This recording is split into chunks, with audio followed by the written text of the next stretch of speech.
তারাবির সালাতের রাকাত বিতর্ক এড়িয়ে চলুন। রাকাত নিয়ে বিতর্ক করবেন না। 8 রাকাত 20 রাকাত নিয়ে যে মারামারি এই দেশে, এটা শয়তানের ফন্দি।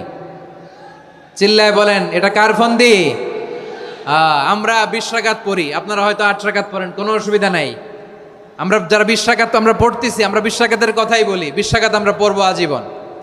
সৌদি আরবে মক্কা মদিনায় 20 রাকাত পড়ে, কোনো অসুবিধা নাই। অন্যান্য মসজিদগুলোয় 8 রাকাত পড়ে। এই নিয়ে এদের মধ্যে মারামারি আছে?